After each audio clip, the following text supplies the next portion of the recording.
Hello everyone, welcome to Vedshree teaching classes. तो आप में से बहुत सारे कैंडिडेट डीएलएड एग्जाम की प्रिपरेशन कर रहे होंगे। इसी से रिलेटेड एक ऑनलाइन कोर्स हमारी एक लर्निंग ऐप पे चल रहा है जो है आपकी वेदश्री क्लासेस ऐप। अगर आप इस कोर्स को अवेल करना चाहते हैं तो आपको बस गूगल प्ले स्टोर पे जाना है, वहाँ से हमारी वेदश्री क्लासेस ऐप को डाउनलोड करना है और वहाँ पर जाकर आप इस डीएलएड के कोर्स की डिटेल्स को चेक कर सकते हैं। तो आज हम इस वीडियो में कवर करेंगे आपका डीएलएड का ही एक टीचिंग एप्टीट्यूड का टॉपिक। तो आपका जो टीचिंग एप्टीट्यूड वाला सेक्शन है यानी शिक्षण अभिरुचि, उसमें आपका एक टॉपिक है मेजरमेंट, असेसमेंट एंड इवैल्यूएशन। आप जब बच्चों को पढ़ाते हैं तो टीचिंग लर्निंग प्रोसेस में आपको बाद में इवैल्यूएट भी करना होता है, बच्चों को एसेस भी करना होता है। तो वो आप किस तरीके से करेंगे उसके ऊपर भी प्रश्न पूछे जाते हैं आपके डीएलएड एग्जाम में। तो यहाँ पर चेक करते हैं कि मेजरमेंट, असेसमेंट और इवैल्यूएशन क्या है, साथ ही साथ सीसीई के बारे में भी बात करेंगे। तो सबसे पहले बात करते हैं मापन यानी मेजरमेंट की। अब मापन क्या है? किसी भी फिजिकल क्वांटिटी को जब आप क्या करते हैं, उसकी मात्रा बताते हैं, तो वो होता है उसका मेजरमेंट। जैसे मान लीजिए मैं वेट या हाइट के बारे में बता रही हूँ। वेट के लिए कह रही हूँ, अगर मैं किसी का वेट 20 kg है तो मैंने यहाँ पर एक फिजिकल क्वांटिटी, एक भौतिक जो आपकी जो एक वस्तु थी उसकी मैंने क्या बताई है, यहाँ पर उसको मेजर कर दिया है। उसका क्वांटिटेटिव टर्म्स में मैंने बता दिया है कि वो 20 यहाँ पर न्यूमेरिकल वैल्यू बताई और केजी मैंने उसकी यूनिट बताई। तो ये क्या किया है, मैंने मेजरमेंट किया है, मापन किया है मैंने। अब एजुकेशन के फील्ड में हम मेजरमेंट कैसे करते हैं? जो भी आपने बच्चों को सिखाया है, बच्चों ने वो कितना सीखा उसका आप मेजरमेंट करते हैं। तो क्या करते हैं, हम टेस्ट लेते हैं या फिर एग्जाम्स लेते हैं। टेस्ट लेते हैं तो टेस्ट में बच्चों के स्कोर्स आते हैं। जैसे मान लीजिए आपने 20 मार्क्स का टेस्ट लिया, बच्चों के स्कोर आ रहे हैं 15/20, ठीक है। या फिर एग्जाम लिया, 100 मार्क्स का आपका एग्जाम हो रहा है, बच्चों के मार्क्स आ रहे हैं 75/100, ठीक है, कम आ रहे हैं या फिर 55/100, ठीक है। इस तरीके से ये जो आप यहाँ पर क्वान्टिफाई कर रहे हैं, ये क्या है, मेजरमेंट।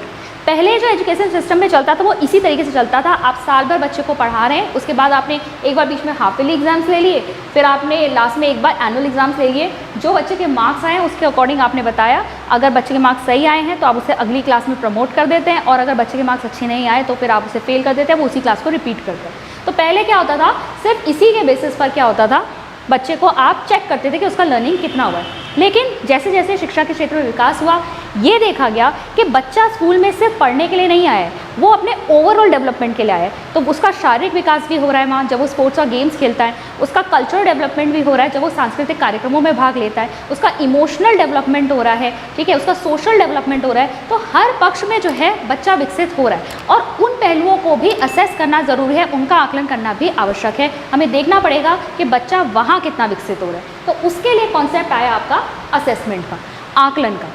मेजरमेंट से आपको क्या मिलते हैं, मार्क्स, ठीक है।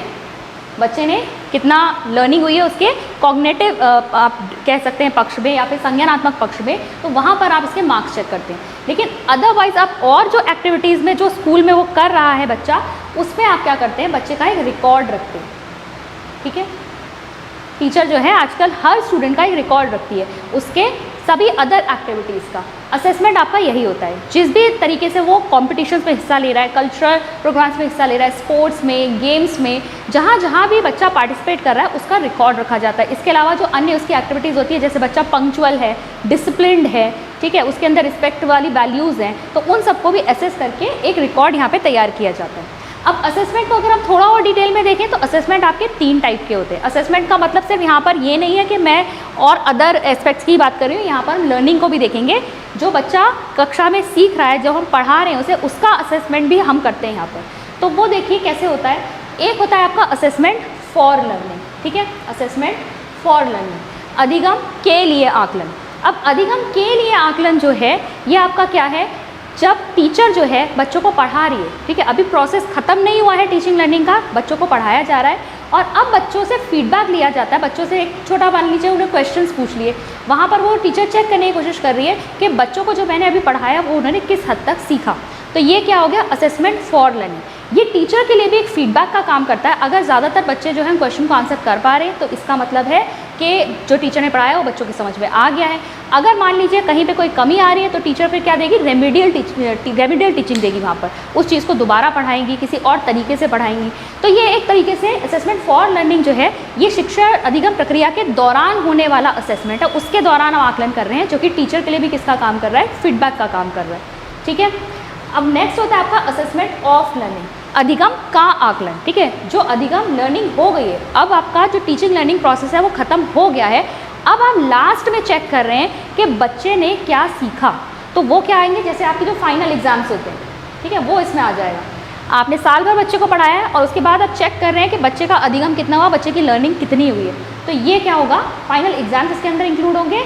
ये हो जाएगा आपका असेसमेंट ऑफ लर्निंग। और फिर है आपका असेसमेंट एज लर्निंग, ठीक है। असेसमेंट भी यहाँ पर क्या है, लर्निंग का काम कर रहा है। ये कैसे होगा, अब देखिए जैसे कि बच्चा जब पढ़ रहा है, मान लीजिए कुछ क्वेश्चंस जो हैं वो बच्चा याद कर रहा है और उसके बाद उसने याद करने के बाद अपने साथी से ही कहा कि तुम मुझसे ये क्वेश्चंस पूछो, ठीक है। तो बच्चा जो उसका साथी है वो उसको असेस तो कर रहा है और उस असेसमेंट के दौरान भी उस बच्चे की लर्निंग हो रही है, क्योंकि वो ये चेक कर रहा है कि जो उसने सीखा है वो उसे कितना आ रहा है और कहीं पर अगर कमी रह गई तो वो फिर से उसे क्या करेगा, फिर से उसे ठीक करेगा और रिवाइज भी होता जा रहा है जब वो आंसर्स को सुना रहा है। तो जो असेसमेंट की प्रोसेस चल रही है उसके दौरान भी उसकी लर्निंग हो रही है, तो यह है असेसमेंट एज लर्निंग। इसका सबसे अच्छा आपका जो एग्जाम्पल है वो यही है कि जहाँ भी आपको क्वेश्चन पे ऐसा दिखे कि आपके साथी संगी ही आपको असेस कर रहे हैं तो वो होगा असेसमेंट एज लर्निंग। जहाँ आपका असेसमेंट हो रहा है वो भी एक लर्निंग का ही काम कर रहा है।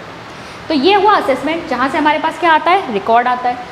मेजरमेंट से हमारे पास क्या आते हैं, मार्क्स आते हैं। अब इन दोनों के बेसिस पर फाइनली हम क्या करते हैं, बच्चों को इवैल्यूएट करते हैं, ठीक है, उनका मूल्यांकन करते हैं। मूल्यांकन दरअसल है क्या, मूल्यांकन होता है आपका वैल्यू एडेड जजमेंट।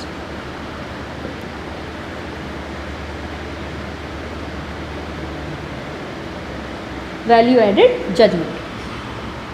देखिए जब आपको रिजल्ट्स मिलते हैं तो रिजल्ट में आपके मार्क्स भी लिखे हुए होते हैं, ग्रेड्स भी लिखे हुए होते हैं और लास्ट में टीचर का एक रिमार्क होता है, ठीक है। उन मार्क्स और ग्रेड्स के बेसिस पर टीचर लास्ट में एंड में आपको एक रिमार्क देती है, वही आपका क्या है, इवैल्यूएशन है। टीचर जो है आपके मार्क्स और रिकॉर्ड के बेसिस पे आपको इवैल्यूएट करती है। जैसे मान लीजिए अगर मार्क्स अच्छे नहीं हैं, ग्रेड्स अच्छे नहीं हैं, तो वहाँ पर टीचर रिमार्क क्या दे सकती है, कैन डू बेटर या need to do more hard work, ताकि आगे के लिए उसके लिए क्या हो, वो फीडबैक का काम करे। और मान लीजिए अगर मार्क्स बहुत अच्छे हैं, काफ़ी अच्छा किया है क्लास में, तो वो आउटस्टैंडिंग लिखा हुआ भी आ सकता है, एक्सीलेंट परफॉर्मेंस लिखा हुआ आ सकता है। अब ये क्या है, ये टीचर ने अपनी तरफ से इन सारी वैल्यूज़ को जज किया है। जो भी बच्चे का हमें यहाँ पर रिकॉर्ड और मार्क्स दिख रहे हैं उसके बेसिस पे उसमें वैल्यू ऐड करके उन्होंने अपना एक जजमेंट दिया है यहाँ पर। तो ये क्या है, सब्जेक्टिव है। यहाँ पर टीचर जो है अपने आप से एक जजमेंट दे रही है on the basis of marks and records.